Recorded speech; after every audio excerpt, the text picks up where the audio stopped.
Hi, and welcome to this video, the second in a two-part series around historical miniatures. Today I'm painting some 28mm Carolingians for the game Saga, but I'll be looking at some medieval details and techniques that are applicable no matter what game you're playing or army you're painting. Rough and patterned cloth and beaten leather. To paint these models, I'm using a mixture of Citadel and Vallejo paints, but I'll also suggest Citadel equivalents wherever possible the first time I use them. So, without further ado, let's get started.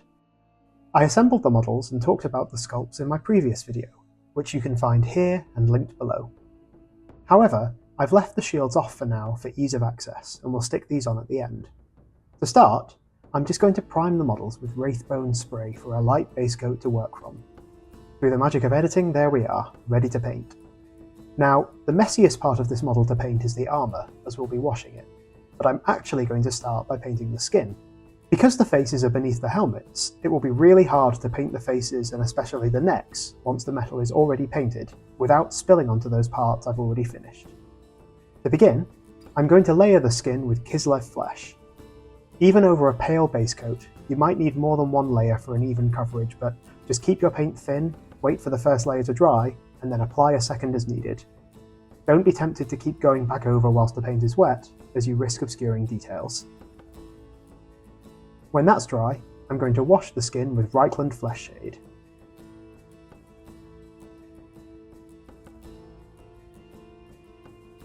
I'm now going to take my base colour and re-establish the base skin tone, leaving Averland Flesh shade in the deepest recesses, such as between the fingers,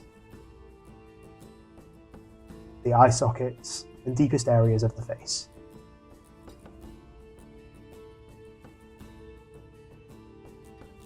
I'm now going to start highlighting with a 1-to-1 mix of Kislev Flesh and Flayed One Flesh, covering much of the skin, but concentrating a bit more on higher areas to start emphasising details, and leaving a bit of the last layer visible.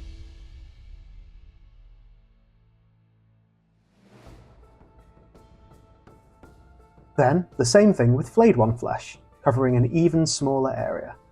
Here I'm going to be very selective, highlighting only the most prominent points.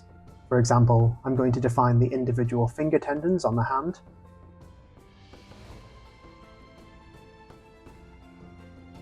the bridge of the nose, and the tops of the cheeks.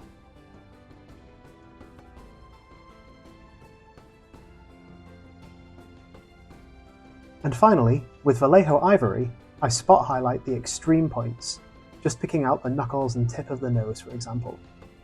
If you're using Citadel paints, Screaming Skull is a fine alternative.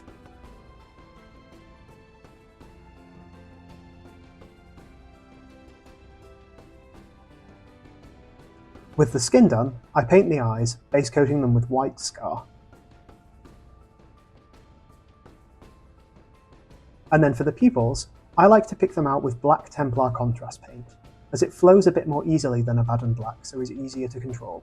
And with that, the skin is done. Next up is the facial hair, and I'm going to show you a few different colour schemes here.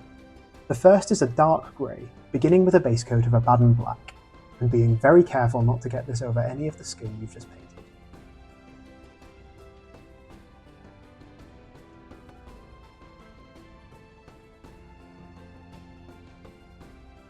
Next, I'm going to take Eshin Grey and start defining the shape of the beard a little, leaving a little black between the hair and skin. The detail on this sculpt is basically non-existent, so I'm having to just paint it on a little bit, but hopefully whatever you're painting will have more detail. With Dawnstone, I'm then going to start picking out the strands, using this to define the hairs and leaving the previous layer in deeper areas. I'm then going to define these with thinner lines of Administratum Grey, leaving a little of the previous layer visible.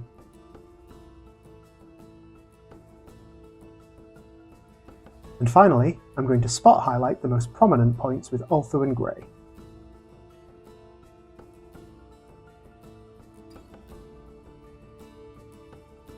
And there's a simple grey beard. The next beard colour we're going to try is a dark grey-brown, beginning with a base coat of Dryad Bark.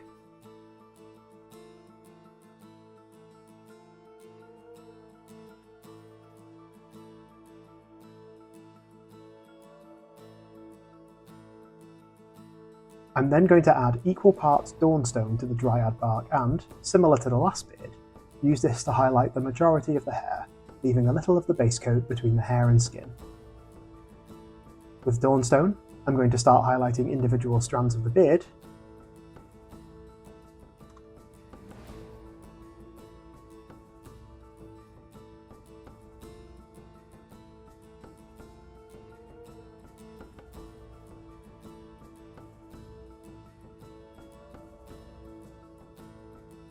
and finally, spot highlights on the very edges with Administratum Grey.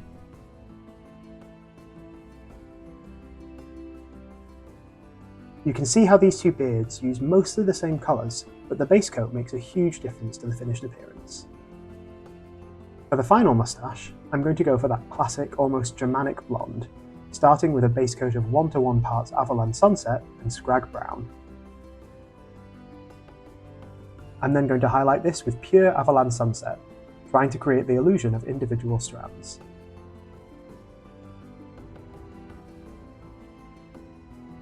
And then finally, I'm going to spot highlight with equal parts Averland Sunset and Vallejo Ivory. And there we go, that's 3 super easy hair colours. With these areas done, we can turn our attention to the largest part of the models, which is all the metal. Scale armour, helmets and spearheads. I'm going to paint all of these in exactly the same way, beginning with a base coat of Iron Hand Steel.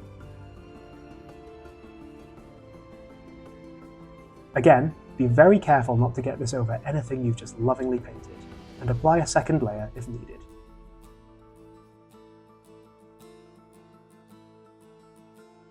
I'm next going to shade the metal with Gryph-Charger Grey mixed with equal parts Contrast Medium. The reason I'm using this paint is because I want the metal to have a cool blue tone to it, rather than the typical black or brown washes. Paint it all over the metal, trying not to go back over areas you've already covered to prevent tide marks, and using a clean brush tip to soak up anywhere it's particularly settling and pooling. When you've covered everything, give this a good hour or so to dry. With that dry, it's really darkened things down. I'm now going to apply a second layer, because I want this metal to be quite dark and blue. You may ask why I'm doing 2 thin layers rather than 1 undiluted, and that's simply because when the paint's diluted, you have more control over the finished effect. It's not going to be too dark. You can add layers to get to the effect you want, but you can't take layers away. So this is really just about building the colour up to a point you're happy with. I'm also going to use this second layer to build up more shading on the helmet.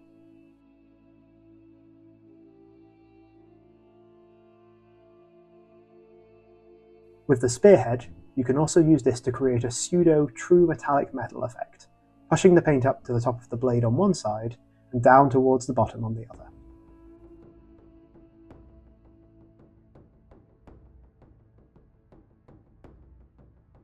With that second shade layer dry, you can see how it's given a lovely strong blue tone to the metal and shaded everything nicely, but it's also dulled it down considerably. To bring back some shine and brightness, I'm going to edge highlight everything with Stormhost Silver. You could dry brush the scales, but as that can be a bit messy, I'm going to individually spot highlight each one. It's a bit tedious but more controlled. For the helmet, I'm going to pick out the rivets, and then edge highlight the spear blade. You can either turn the model for ease of access, or, as I'm doing here, you can also use the side of the brush to just catch the edge.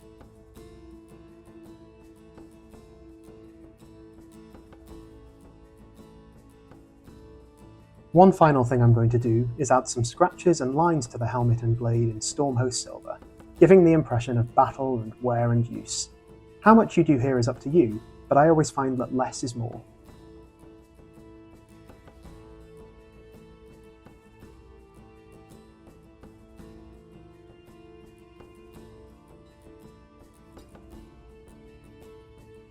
With the metal done, I'm next going to paint the leather parts of the armour, beginning with a base coat of Rhinox hide.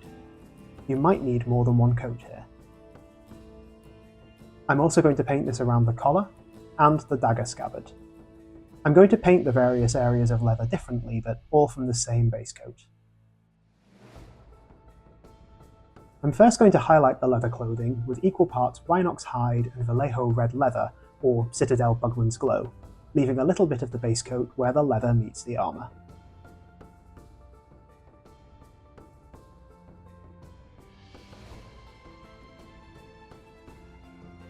And then a finer edge highlight of pure red leather,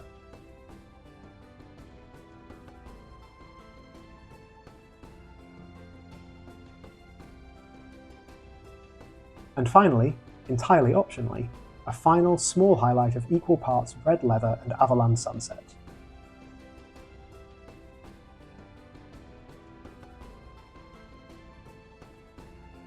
On the body, you can turn the model and use the side of the brush to just catch the very edge of the leather.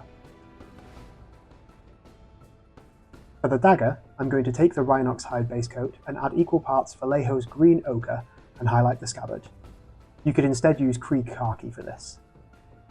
Then, with pure green ochre, I'm going to carefully edge highlight the scabbard. With all this done, we have our leather and armour completed, and we can turn our attention to the fabrics. If you think of what most medieval people wore, it was rough spun fabric dyed with natural materials, beiges, browns and greens.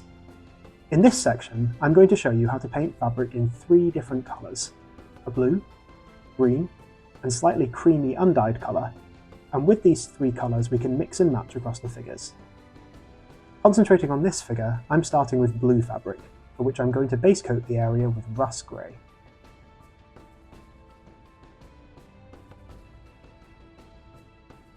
Next, I'm going to shade this with a 1-to-1 mix of Gryph-Charger Grey and contrast medium.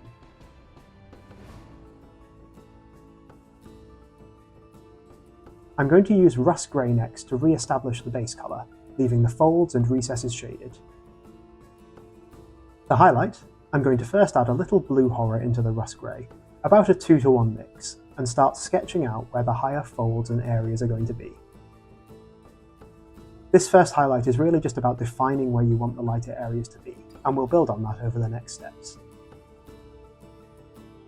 If you thin the paint slightly, you can glaze it over the flatter areas for a smoother highlight.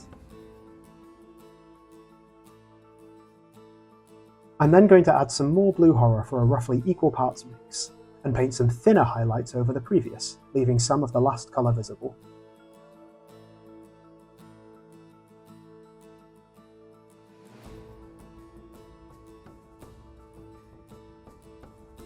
You can also use this colour to paint some slightly scratchier highlights with strokes and stippling to make the fabric seem rougher. Finally, with pure blue horror, I'm going to spot highlight the very edges of the fabric, where the light would most strongly hit.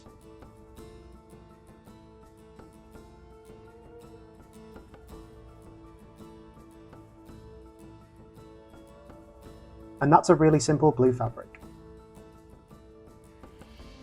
Next, I'm going to paint green, beginning with a base coat of Vallejo Russian uniform, or Citadel Death Guard green, into which I've added a little Rhinox hide. When I'm painting green, I like to have a slightly reddish-brown tone in the recesses, and this provides a good base to work up from.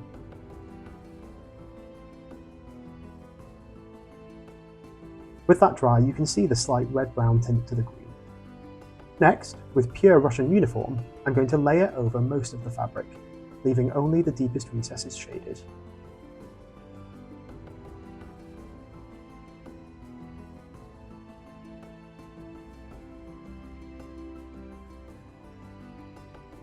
I'm going to build up highlights by adding progressively more green ochre into the base coat. First, about 3 parts Russian uniform to 1 part green ochre. As with the blue fabric, these first highlights are quite chunky, just beginning to define lighter areas.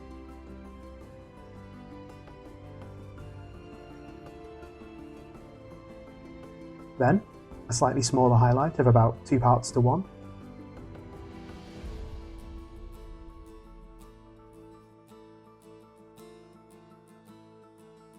And then another very fine highlight of 1 part Russian uniform to 2 parts green ochre. I'm making these highlights quite small because I want the overall appearance of the fabric to stay quite green rather than cream.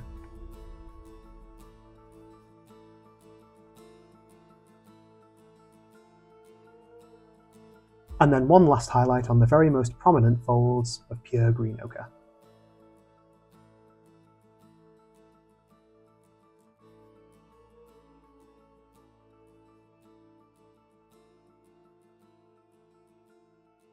Finally, and entirely optionally, you can do a tiny spot highlight of equal parts green ochre and ivory, like we did for the blue.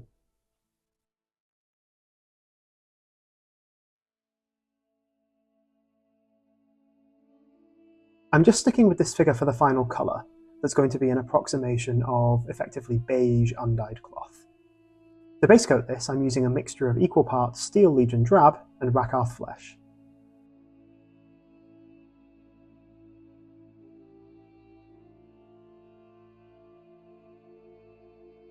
I'm then layering over most of the fabric with Rakarth Flesh. Because this is an undyed cloth, I really want to emphasise the roughness, and so you can see I'm being quite bold and sketchy with the highlights. Across the next few colours, I'm going to really build on that rough texture through our brush strokes. Then, with equal parts Rakarth Flesh and Pallid Wych Flesh, I'm going to keep roughly making those highlight strokes. You can see how it's a bit less smooth in appearance than the other fabrics we painted. And finally, a highlight of Pallid Wych Flesh, applied via stipples and scratches.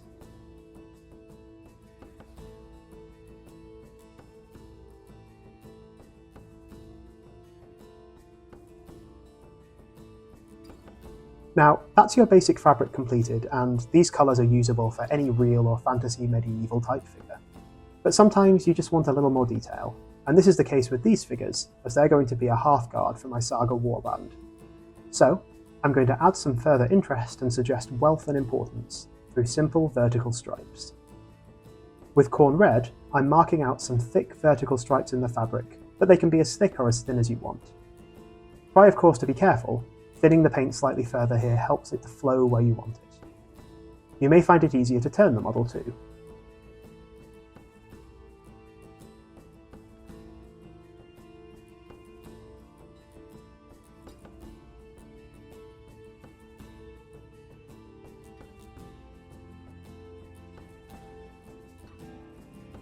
That's the stripes done, but it's important to think about how the fabric folds and drapes as you paint them. For example, you can see here that the stripe bends as the fabric does. I'm then going to highlight the stripes with Evil Sunz Scarlet, focusing on the centre and using the base colours as guidelines.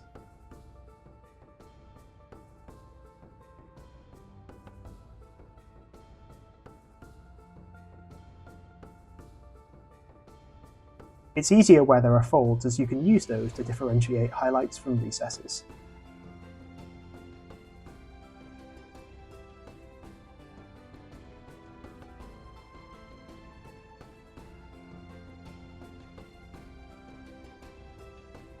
And finally, I'm going to highlight with Troll Slayer Orange, to really emphasise the colour and draw the eye to the stripes.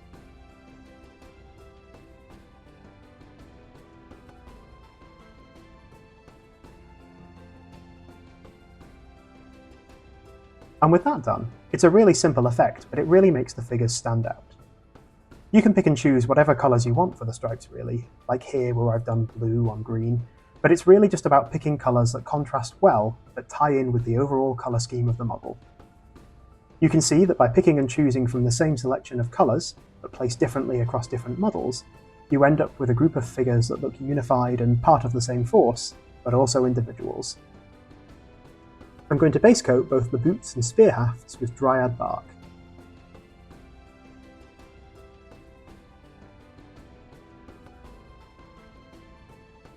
I'm then going to shade the boots with Wildwood contrast paint,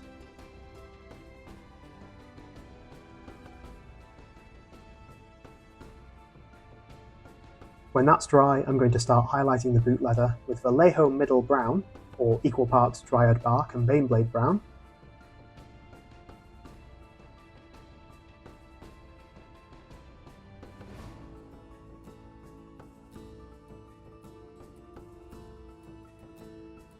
Then I'm going to add in some Rakarth Flesh and start applying some more selective highlights.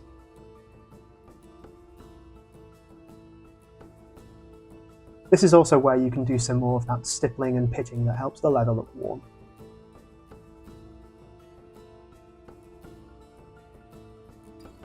And finally, I'm going to spot highlight with pure Rakarth Flesh.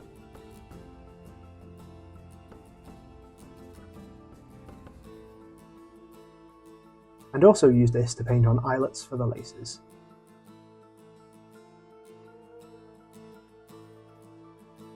I'm going to use these same colours to highlight the wood, starting with middle brown and running the brush sideways up the haft. If we then leave a gap and do the same thing, we can start to suggest simple wood grain.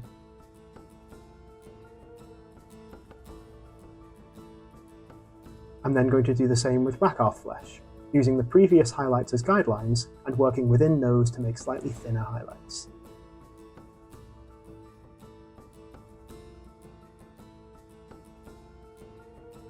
I'm going to base coat the belts with Abaddon Black and any chin straps on the helmets.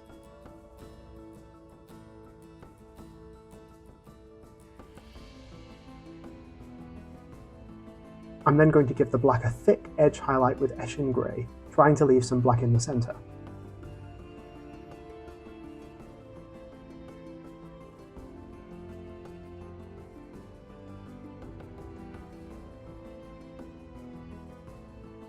And then a finer edge highlight with Dawnstone, leaving some of the previous visible.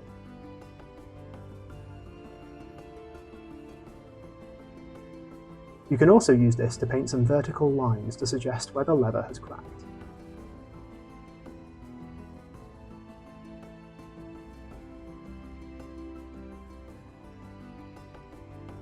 And finally, I'm going to spot highlight the very most prominent points with Ulthuan Grey.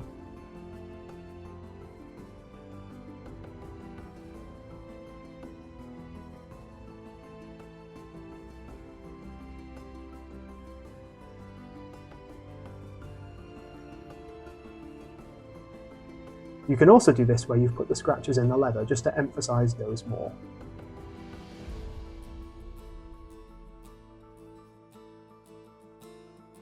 One last little detail to paint is the dagger handle, base coated first with Hashut Copper, and then washed with Carroburg Crimson, highlighted first with Liberator Gold, and then spot highlighted with Auric Armour Gold.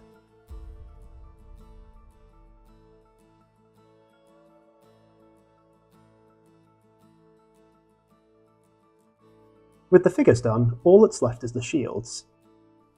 I'm starting with the back because when you finish the model it's very hard to access, and I'm just going to base coat the wood with Dryad Bark. You can see I've attached it to a cork here for ease of painting.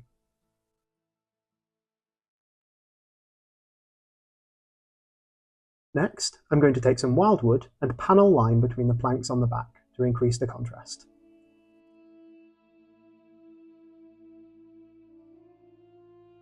Now on these particular shields, the wood grain isn't really detailed, so I'm going to have to paint it on myself. With Vallejo Middle Brown, I'm going to roughly draw on the impression of grain.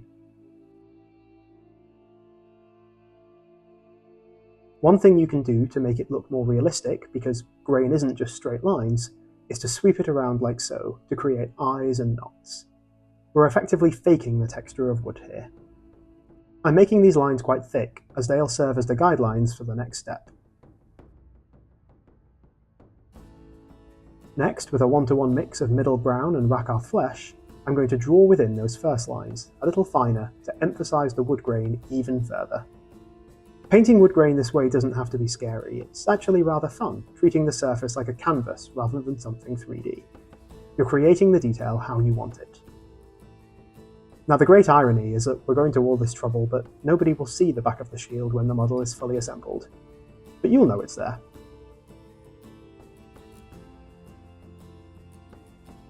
I've flipped the shield over, and it's these leather panels on the front which are the really distinctive Carolingian feature. I'm going to base coat these with Rhinox hide. For the boss and trim of the shield, I'll paint these in the same way as all the other metal, but because these panels are sunken, as it were, it makes sense to paint them first. Now I want this to be a kind of dark red leather, so to shade it and increase the red tone, I'm going to wash it all with Fireslayer Flesh contrast, which will both increase the saturation of colour and also help define between each panel of leather.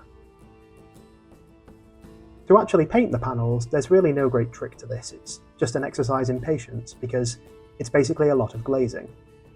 What we want to do is push colour towards the centre, to make it lighter where the leather curves outwards. I'm going to start adding a small amount of Vallejo red leather into the base colour, and thin it down heavily into a glaze. You can see how thin it is here. and glaze it up towards the centre. My brush isn't fully loaded, this is a really thin layer of really thin paint. And what we're going to do is start building up some highlights and some volumetric definition to the shield, really emphasising its round shape.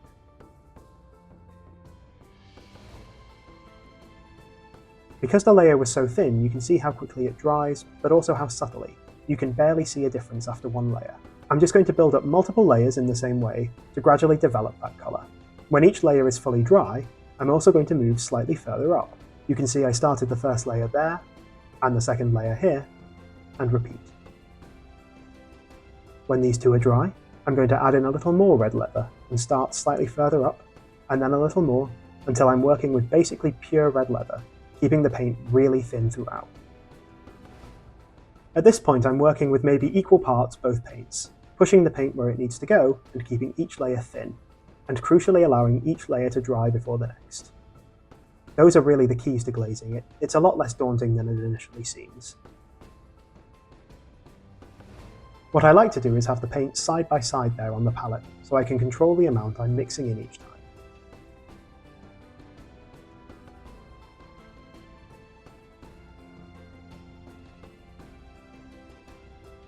I'm really happy with how this is looking, but we can also push the definition the other way and use glazing to emphasise the shadows. I'm glazing down Abaddon Black to a really thin consistency and pushing it towards the bottom in exactly the same way. Painting with glazes is very freeing, it's a very different way of painting. It's like sketching with paints.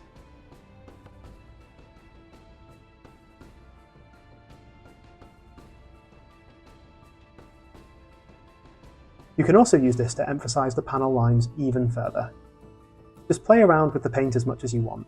This all takes a while, but given that the shields are really the centrepiece of Carolingian models, and the most visible part, it's worth the extra time and effort.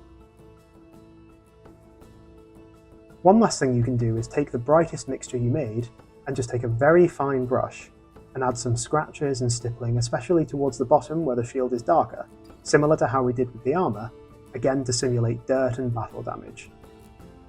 Little touches like this really make your models feel more real. And once you're happy with the amount, the leather is complete. All that's left now is to paint the metal in the same way as earlier.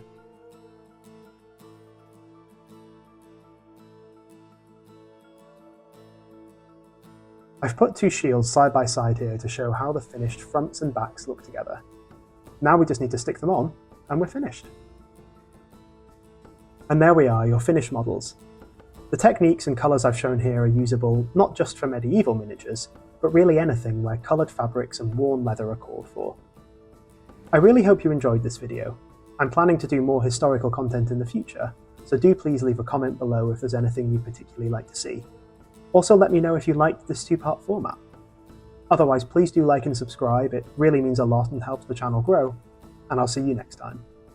Until then, happy painting.